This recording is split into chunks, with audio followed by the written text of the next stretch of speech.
Voici ce qui s'est déroulé au-dessus de Moscou au cours d'une seule période extraordinaire de plusieurs jours, lorsque les événements au sein de la capitale russe ont commencé à s'accélérer d'une manière à laquelle peu de gens s'attendaient et que encore moins pouvaient ignorer. À midi, le ciel au-dessus de Moscou est devenu anormalement sombre.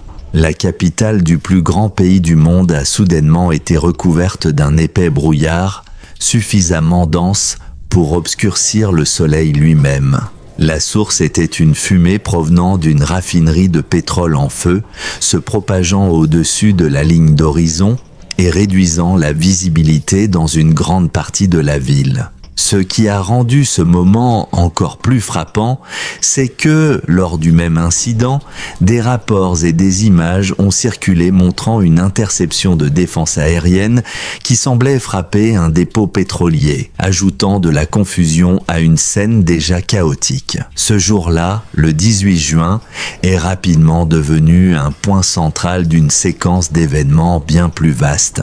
Il a marqué ce qui a été largement décrit comme l'opération de drone la plus intense jamais dirigée contre Moscou à ce jour. Plus de 900 drones auraient été lancés dans une vague coordonnée, les défenses aériennes russes en interceptant environ 200. La majorité restante aurait réussi à atteindre des cibles dans toute la région, avec plusieurs incendies confirmés dans une grande raffinerie de pétrole près de Moscou. Mais ce qui a distingué cette période, ce n'était pas seulement un événement isolé, c'était la continuité. Depuis environ le 8 juin, Moscou subissait des incursions répétées de drones, presque quotidiennement pendant près de 12 jours consécutifs. Ce rythme soutenu a exercé une pression croissante sur les systèmes de défense aérienne russes, de plus en plus sollicités par des engagements répétés dans la région de la capitale. Parmi les moments les plus commentés de cette période figurait une vidéo suggérant qu'une interception aurait pu frapper par inadvertance une installation de stockage de carburant russe lors d'un engagement.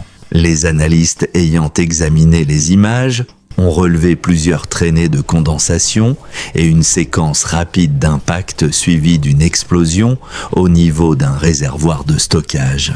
Bien que la cause exacte n'ait pu être confirmée avec certitude, certaines analyses ont évoqué la possibilité d'un tir de défense aérienne mal dirigé lors d'une tentative de neutralisation de drones entrants. L'incident s'est rapidement propagé en ligne et a été largement commenté, notamment à travers des mèmes et des interprétations satiriques sur les réseaux sociaux. À mesure que les images se sont diffusées, les réactions du public à Moscou ont également commencé à émerger. Certains habitants ont décrit la confusion, des détonations fortes répétées et une activité visible de drones dans le ciel. Dans plusieurs enregistrements, des civils ont exprimé leur choc face à la fréquence des événements et à la difficulté de mener une vie normale pendant ces perturbations. L'ampleur et la répétition de ces incidents ont créé un sentiment d'inquiétude dans certaines zones de la ville, surtout alors que les rapports faisaient état d'une activité continue dans plusieurs districts. Parallèlement, les commentateurs militaires russes et les blogueurs pro-guerre ont commencé à réagir plus ouvertement. Certains ont décrit la situation comme un test de résistance majeur pour le réseau de défense aérienne multicouche de Moscou, développé de manière intensive ces dernières années. D'autres ont souligné le déséquilibre économique entre des systèmes d'interception coûteux et des drones relativement peu chers, affirmant que même une pénétration partielle des défenses crée une pression stratégique importante.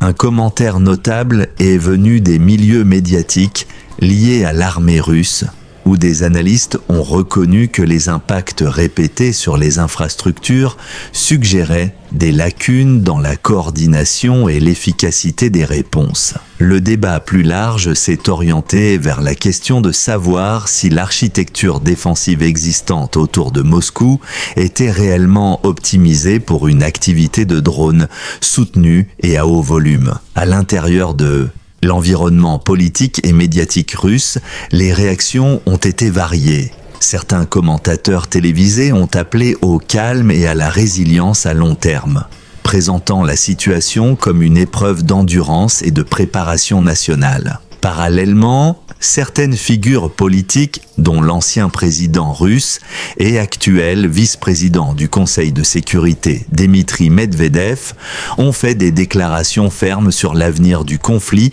et les limites des cadres juridiques existants, intensifiant encore le débat sur l'escalade et les règles d'engagement. Au fil de ces événements, des réflexions géopolitiques plus larges ont également émergé. La guerre, qui dépasse désormais largement les attentes initiales formulées au début de 2022, a duré bien plus longtemps que de nombreux conflits historiques évoqués dans les premières prévisions. Ce qui était autrefois décrit en termes de court terme est devenu un conflit prolongé et de haute intensité, avec des fronts changeants, des technologies en évolution et une portée opérationnelle élargie. Un facteur majeur mis en avant par les analystes est l'évolution rapide de la guerre par drone. L'Ukraine a considérablement augmenté sa capacité de production en accélérant le rythme mois après mois. Certaines estimations évoquent une croissance d'environ 10% par mois, ce qui, cumulé, représente des volumes annuels importants. Cette expansion a permis des cycles de déploiement soutenus qui n'avaient pas été anticipés à cette échelle. Un autre développement clé concerne la structure du réseau ukrainien de détection et de réponse.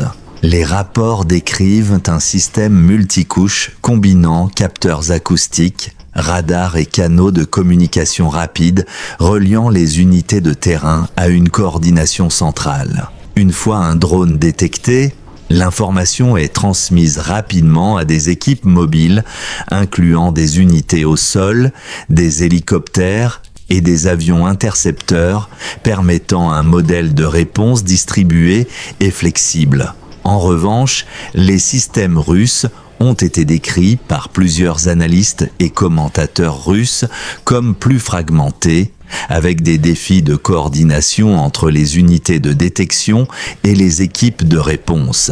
Certaines évaluations internes suggèrent que, bien que les composants techniques existent, leur intégration dans un système unifié en temps réel reste incomplète, ce qui réduit l'efficacité lors d'engagements à haute fréquence.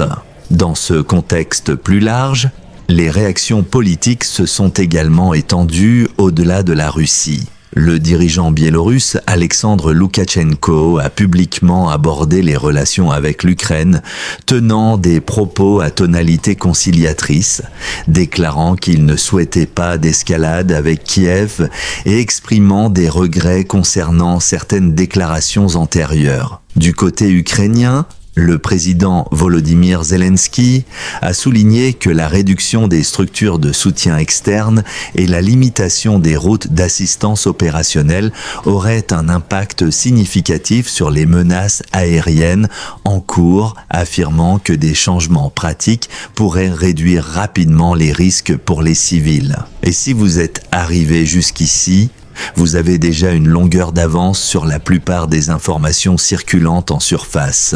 Restez attentif aux prochains développements, car ce qui se produira ensuite pourrait bien redéfinir toute la trajectoire de ce conflit. Si vous voulez davantage d'analyses approfondies de ce type, abonnez-vous, aimez la vidéo et activez les notifications pour ne pas manquer la prochaine mise à jour.